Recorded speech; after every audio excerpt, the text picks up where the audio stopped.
Ya, entonces, a ver, ya, como le iba diciendo, bueno, vayamos abajo, protección personal, código orgánico del ambiente. Código orgánico de organización territorial. Los gobiernos autónomos tendrán las siguientes competencias. Bien, código del trabajo. Vamos abajo. Código orgánico. Ya, bien, bien, me parece bien. Y ahora sí, ya identifiqué algunas partes. El trabajo como tal está involucrando no solo la parte ambiental, hablando del marco legal, pero que está involucrando de riesgos, de trabajo, no solo la parte ambiental, en cada una de ellas habla de las partes ambientales, sin embargo, ya está bien. Ya, lo que aquí quiero aclarar es que solo es una parte superficial, digamos, la sustentación de ley que están haciendo. Sí, como decía Milena mismo, tienen que profundizar en cada ley, reglamento, ordenanza o libro TULSMA por cada recurso, ¿sí? De acuerdo al orden piramidal. El orden piramidal de Milena, el trabajo sí tenía. En este caso, no tiene, porque recuerden que después de la Constitución tiene que hablarse del Código Orgánico del Ambiente. Sí, esa es una parte que hago la observación.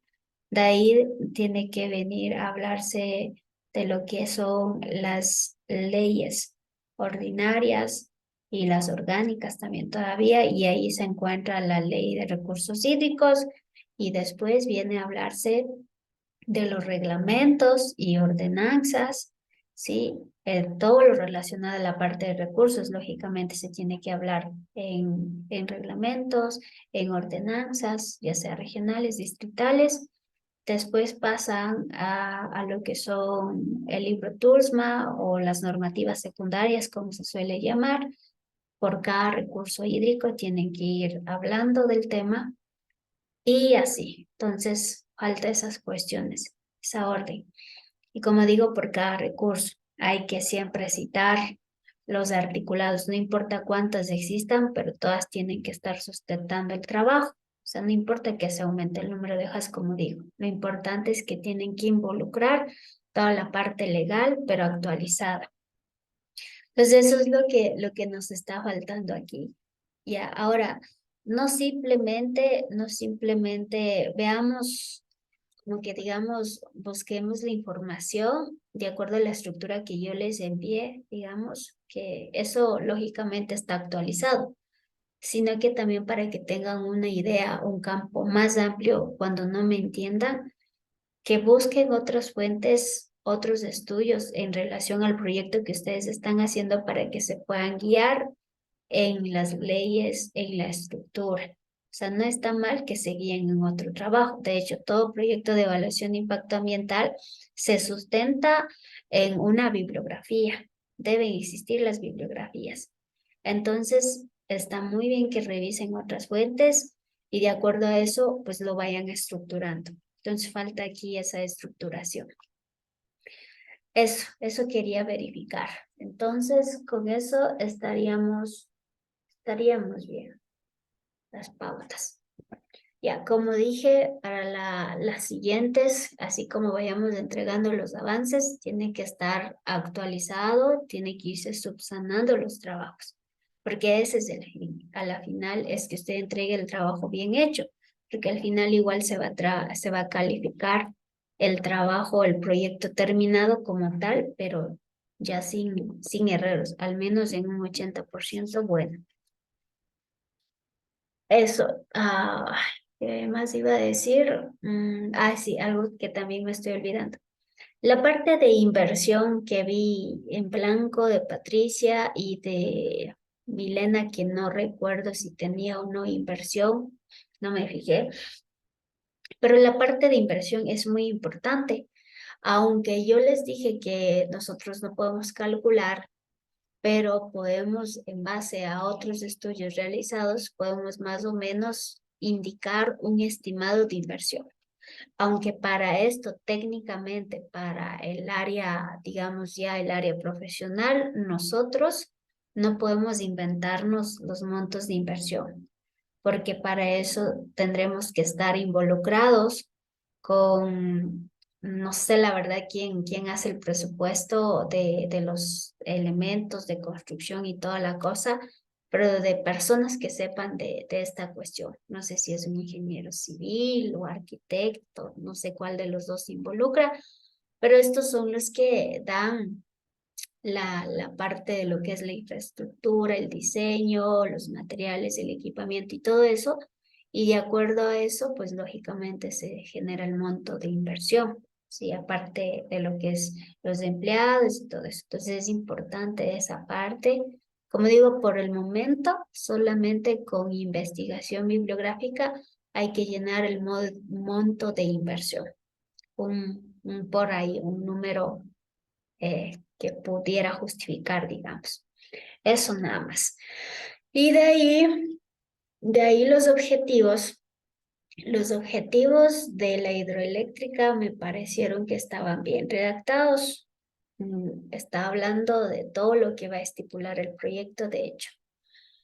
Los objetivos de Patricia, que no recuerdo bien, por favor, proyecteme nuevamente para revisar qué tal están los objetivos.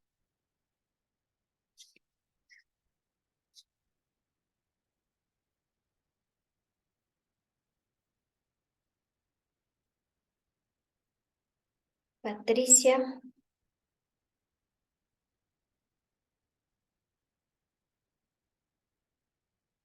o alguien del grupo, no sé si se desconectó, si se fue, allá. Dice eliminar problemas que se producen por la falta de agua potable. Mejorar la continuidad, así como también la calidad del servicio. Bueno, está hablando de lo que, el servicio que va a proponer el proyecto. Ya, mejorar las condiciones. Ya, bien, me parece que está hablando más que todo del servicio que va a generar este proyecto.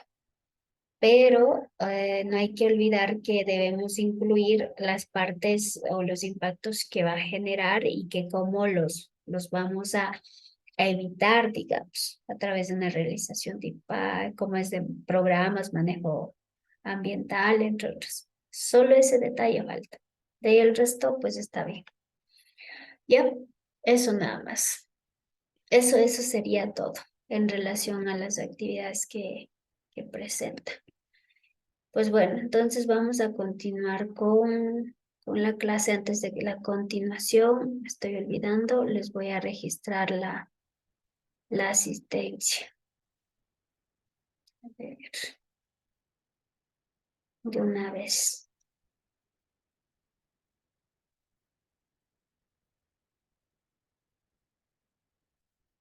Este es el taller 03 que comprende la socialización,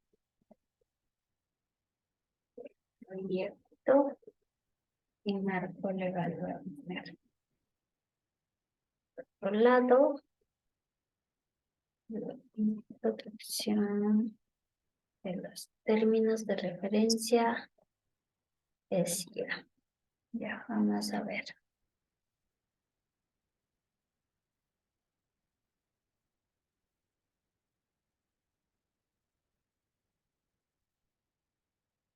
A ver, García, Ángela, creo que sí está. Presente, ingeniera. Huanca, Daniela, Presente, Inge. Lea, Lady.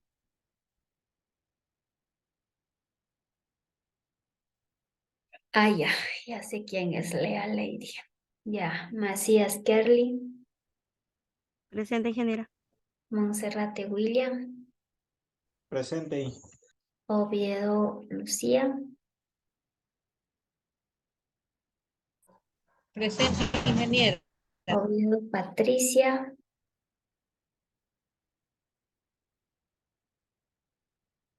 Patricia, Presente, Inge.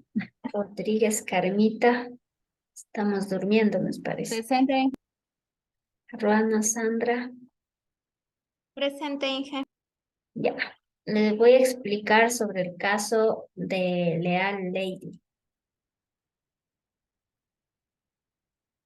Ya, esta estudiante no va a estar con nosotros, pero voy a estar registrando la asistencia de que sí ha asistido. ¿Y por qué? No es que le estoy regalando la nota, ni es algo ilegal, ni nada por el estilo. Las documentaciones o evidencias de lo que estoy hablando lo presentaré cuando la coordinadora de carrera nos emita los mismos para evidenciar de que el asunto es legal. Pero bueno, conozco del antecedente de esta chica.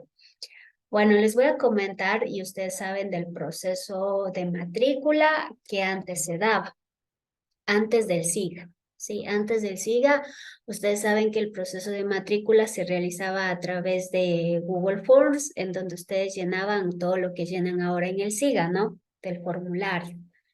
Bueno, la cosa es que en el año 2021, no recuerdo qué periodo, 2021, digo 2020, por ahí, 2020, 21, entre esos 2 años, bueno, la cosa es que, a ver, esta es la segunda vez con SIGA, ¿no?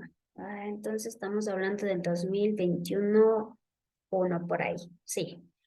Bueno, la cosa es que en ese entonces, antes del SIGA, como bien decía inicialmente, la forma del proceso de matrícula era a través de Google Forms, ¿sí? En el que ustedes llenaban sus datos, se verificaba de igual forma que esté bien llenado y pues si está bien, se mantenía el registro y si está mal, se eliminaba el registro, si se recuerdan, ¿cierto? Así era. En el formulario también antes con Google Forms.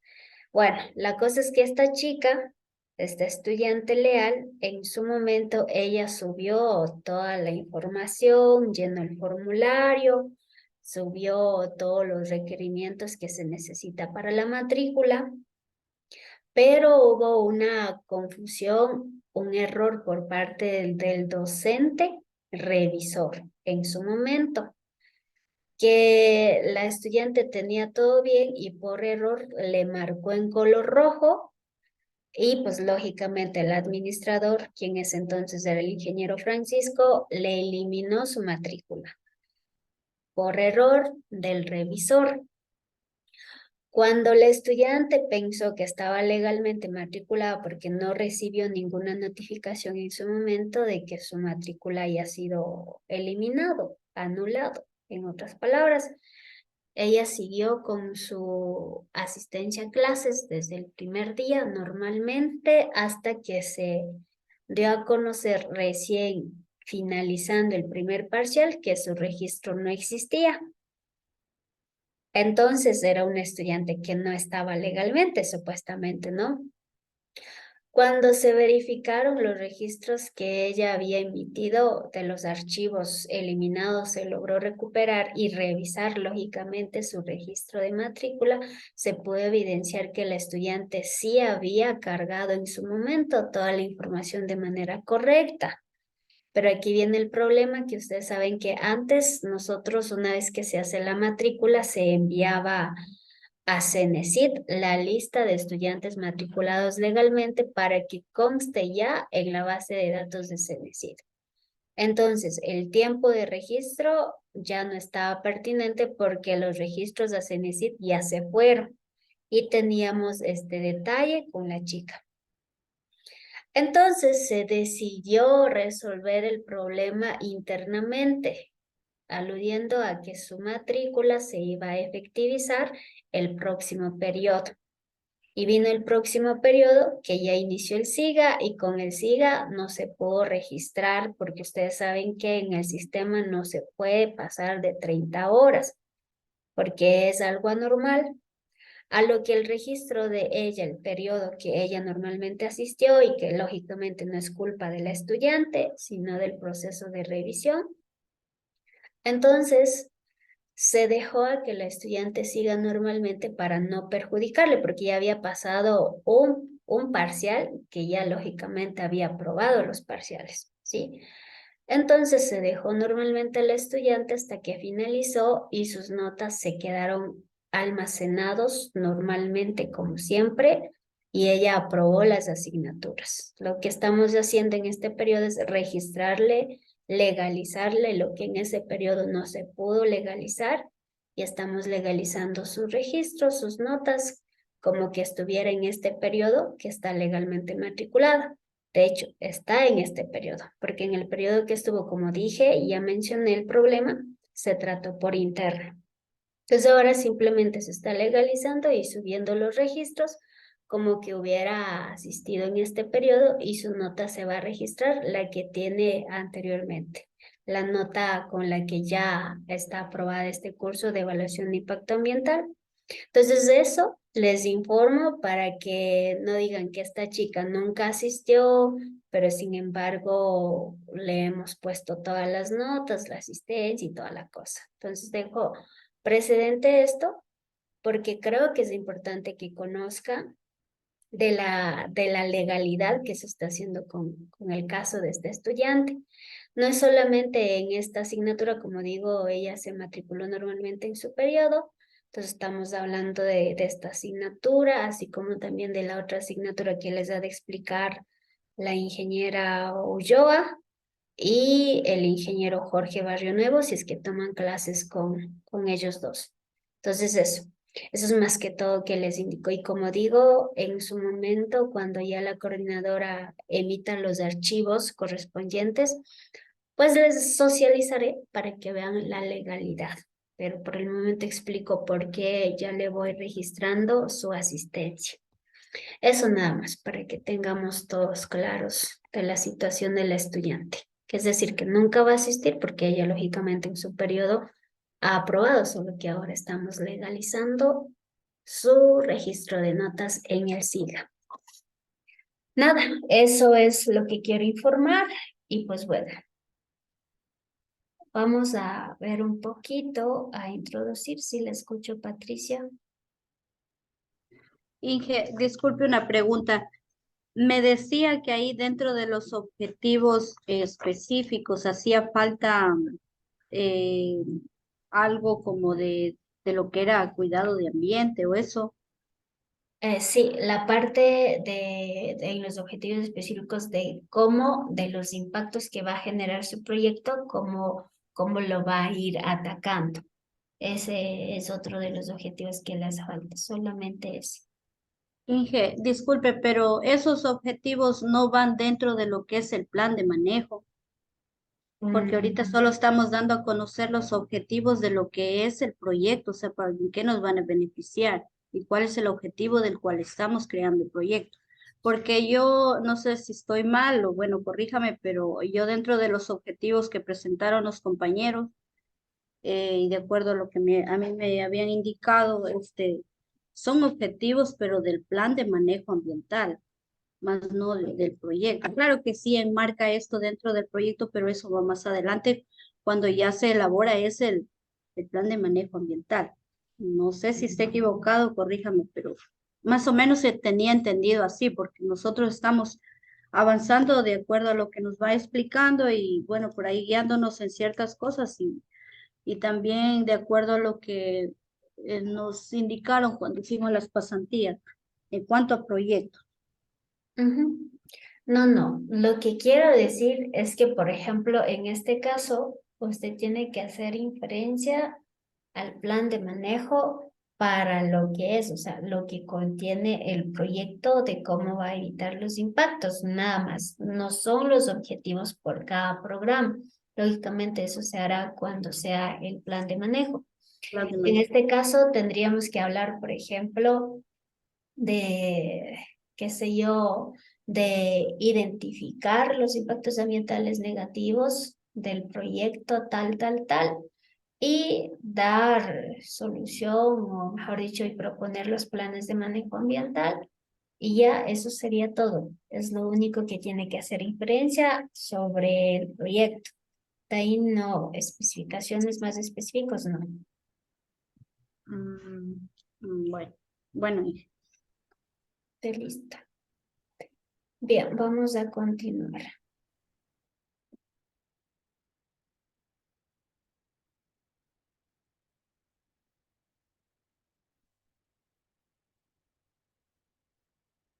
Bien, nosotros vamos, bueno, ya que hemos conocido de los términos de referencia de declaración de impacto ambiental, pues bueno, vamos ahora a conocer de los términos de referencia del estudio de impacto ambiental.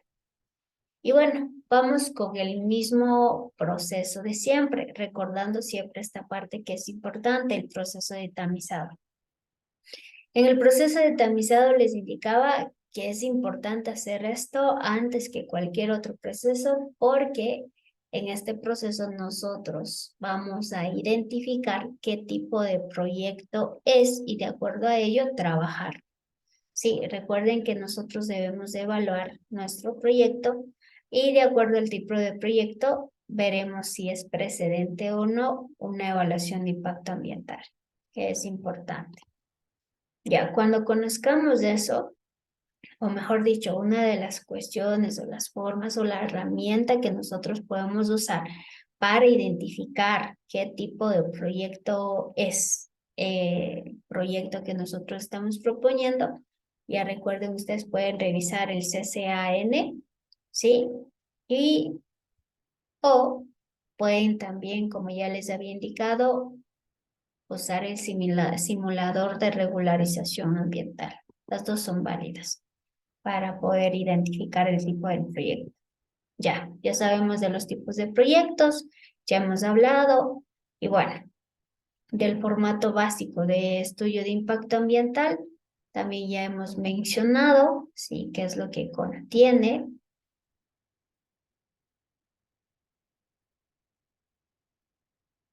Y bueno, pasemos a lo que nos corresponde. ¿Dónde está?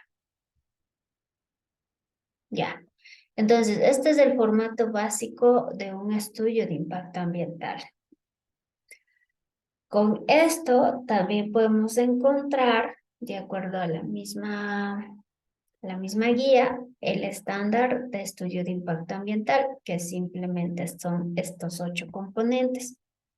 Pero por lo general, los estudios de impacto ambiental, a pesar de que este sea estándar, que también es válido, pero por lo general vamos a tener estos 15 puntos que desarrollar en un estudio de impacto ambiental de manera básica. Recordemos nuevamente que la autoridad competente ya nos da la estructura básica, pero cuando se trata de proyectos mega grandes y que se necesita mayor profundidad, como el caso de la hidroeléctrica, pues es necesario que, o mejor dicho, es permitido que el promotor pueda modificar la estructura básica de un estudio de impacto ambiental de acuerdo a la necesidad del proyecto. No es camisa de fuerza esto. Puede ir a mayor profundidad. Bien, entonces, viendo estos dos términos, pues vamos a hablar del contenido como viene ya estructurado un estudio de impacto ambiental. Entonces, de lo que ahorita ustedes presentaron es lo básico y hay que estructurar de acuerdo a lo que tenemos aquí, que este sí ya es la estructura como tal. Entonces, en el punto número 1 tenemos el índice. Ustedes ya saben, el índice es el último que se va a formar de acuerdo al trabajo que ustedes tienen. Sí, eso es lo de menos, ya saben generar índices. Pero vamos al punto número 2, que es lo que hoy estábamos revisando, que es el marco legal aplicable al proyecto. Y bueno, como ya sabemos, sin embargo, voy a volver a repetir. De acuerdo al pirámide de Kelsen, nosotros debemos ubicar la redacción del marco legal correspondiente, empezando desde la Constitución, desde los tratados y convenios internacionales que han sido ratificados por la Constitución, de lo contrario no. Las leyes orgánicas, empezando por el Código Orgánico del Ambiente, después la Ley Orgánica de Recursos Hídricos, Usos y Aprovechamiento del Agua, las leyes ordinarias que existen y las normas y ordenanzas distritales dependiendo de los recursos y dependiendo del lugar en donde se va a efectuar, así como los reglamentos, ordenanzas. En esta parte de decretos y reglamentos ya nosotros podemos hablar de las normas secundarias, así como las normas INE por cada recurso hídrico, entre otras. Todas las partes que tengan que ver con la parte de los recursos naturales en el marco legal hay que colocar. Así también, si existen resoluciones cantonales, municipales, pues hay que poner las resoluciones también, que sería la parte más baja. Dependiendo, como digo, del lugar en donde nos encontremos. En especial, las resoluciones irán, lógicamente, si es que estamos dentro de esa municipalidad o cantonal, entre otras. Y si no, pues no hay ningún problema, porque pueden llegar hasta las normativas secundarias e INE. Ya, hasta ahí ya hemos trabajado, es decir, que esta parte ya hemos trabajado. El índice es lo último que se construye, pero saben que el índice va a ir primero. Antecedentes generales, también ya han venido trabajando, en donde ustedes ubican los datos generales del proponente o promotor, ¿sí? La empresa consultora, el equipo técnico del estudio de la evaluación de impacto ambiental. Sí, aquí ustedes, ahí tienen la ficha, creo que Patricia indicaba la ficha de la empresa y el equipo con el que va a trabajar en la evaluación de impacto ambiental. Información de objetivos de la evaluación de impacto ambiental, la ubicación, la geografía. Esta parte de aquí, creo que Milena lo tenía, Patricia no recuerdo si lo tenía o no, pero ya hay que ir ubicando la parte de la ubicación y geografía del entorno en el que se va a desarrollar el proyecto. De los objetivos generales ya lo tienen, específicos también.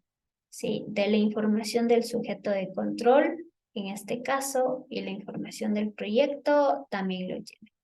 Cuando se refiere a la información del sujeto de control, se refiere al área específico, tal vez la circunscripción o los límites o limitaciones que está bordeando al área con respecto a las otras vegetaciones. Eso, en caso de tener. De lo contrario, no hay necesidad de colocar. En la información del proyecto, perdón, bueno, aquí tenemos el formato de sujeto de control. Sí, ahí está. Nombre de la empresa, representante legal, dirección, correo, teléfono, tipo de empresa, privada, pública, mixta, dependiendo. Y la parte de aquí que les decía, la parte de colindación o ubicación específica del proyecto como tal. Tiene que ir anexado a este. Ya, ahí está el formato para que puedan llenar la parte de información del sujeto de control. Vamos con lo que nos corresponde. Me avisan si es que me estoy llegando al punto de la hora, digamos, por favor. Ya, en antecedentes generales. A ver, esta parte de aquí, no, ya lo desarrollamos. Ya, no sé por qué la he copiado. Ya, información del proyecto. En la información del proyecto, tenemos aquí ya el modelo. Estos modelos o las capturas que les he colocado no es sacado de cualquier, ¿qué se podría decir? De cualquier modelo de evaluación de impacto, sino que ya es un modelo o el formato que viene desde el SUYA, ¿no? Como estructura del estudio de impacto ambiental, ¿sí? Entonces, ese es el formato que debemos usar y simplemente llenar. Ahí va nuevamente el nombre del proyecto, la ubicación geográfica, la fase del proyecto, ahí está claramente la fase de construcción, operación, cierre o abandono, Ustedes tienen que indicar o señalar hasta dónde va a ir el proyecto, como yo les había indicado, ¿sí? Algunos proyectos tendrán solamente hasta operación y nunca van a tener cierre porque no es lo que estipulan, dependiendo del proyecto, lógicamente. El código, sí, algunos ya por ahí tenían, simplemente hay que actualizar. La intersección con el área protegida, aquí, como decía, de acuerdo a la ubicación geográfica, nosotros determinamos si tenemos áreas intersectas, es decir, limitaciones con área protegida. Por ejemplo, digamos, aquí tengo el Parque Nacional, digamos un ejemplo, y justo por aquí va mi proyecto. Entonces estoy en una zona en la área de intersección. Entonces aquí ubico si sí o no. Sí, ahí está la mapa de ubicación que debe estar colocado aquí. Y la hoja topográfica que hay que colocar aquí. Por el momento la mapa de ubicación y la parte de lo que es la hoja topográfica georreferenciada por lo general que hay que colocar. Y las coordenadas que tenemos de aquí, ustedes ya saben, ¿por qué es importante la ubicación de las coordenadas? Porque aparte de que nosotros podemos ver ya desde la parte del analista o análisis, aparte de poder visualizar el proyecto en el mapa, con este sistema de coordenadas, nosotros directamente, de acuerdo al programa que manejamos, pues simplemente en el mapa se intersecta, es decir, ambas coordenadas se unen, se entrelazan y nos saca directamente la ubicación del proyecto y las intersecciones que se está dando. Los miembros del equipo consultor, aquí están los datos, la profesión, la especialidad que también tenían ustedes, la responsabilidad. Eso en la parte ya de ubicación de antecedentes, que tiene que tener esta estructura, antecedentes, luego objetivos, información del proyecto. Algunos ya se adelantaron, otros todavía no, pero hay que ir avanzando. Después, ahí sí, después de ya todo esto que ya es básico para nosotros, pasamos ya al desarrollo del estudio de impacto ambiental, empezando desde la descripción del proyecto. ¿Y qué debe tener la descripción del proyecto? Bueno, en este caso, nosotros, en términos generales, aquí en esta cajita nos indica qué es lo que debe tener. Pero lógicamente, dentro de la descripción del proyecto va a tener los subtemas, se podría decir, para ir trabajando parte por parte del proyecto. Entonces, en la descripción del proyecto, en términos general, ¿qué es lo que va a componer o qué es lo que va a reflejar? En la descripción del proyecto se debe reflejar la mano de obra, ¿sí? De los empleados, del número de empleados, sí, si son mano de obra local, extranjera, del exterior, en qué porcentaje. Es importante porque recordemos que de acuerdo a la ley, sí, se debe garantizar la mano de obra local, así como también, más aún si estamos en la región amazónica, pues de igual forma, la mano de obra en X porcentaje, no recuerdo en cuánto requiere la ley amazónica, pero bueno, también tiene que estar estipulado en la descripción del proyecto las vías de acceso para el proyecto, así como también definidas el ciclo de vida del proyecto, obra o actividad. Las técnicas que se usaron para las diferentes fases del proyecto, fase de construcción, operación, cierre y abandono. Tienen que estar bien definidas las técnicas y las actividades lógicamente desarrolladas en cada una de estas, así como también del uso de equipos, del uso de herramientas, del uso de insumos necesarios para cada una de las fases del proyecto. También en la descripción del proyecto, por cada fase del proyecto se tiene que describir las emisiones y descargas que va a generar el proyecto. Como vengo repitiendo, pues en cada fase del proyecto, que es construcción, operación y cierre. Todo eso se tiene que reflejar en la descripción del proyecto. Ahorita solo acabo de dar el genérico como tal. Entonces, en el 4.1 empieza ya a determinarse las características técnicas del proyecto. Bien, entonces hay que indicar como punto número 1 las técnicas para las etapas del proyecto. Es decir, para la fase de lo que es la construcción, ¿sí?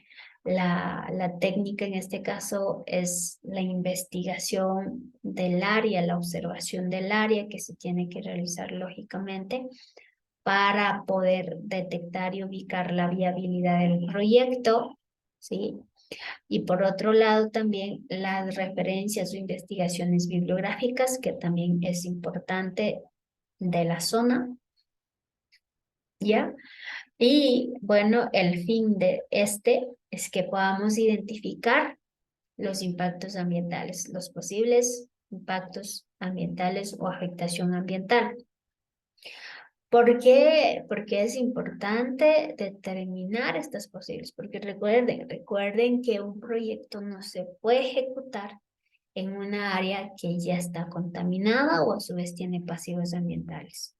Por esa razón es importante indicar las técnicas para la ejecución de las etapas del proyecto.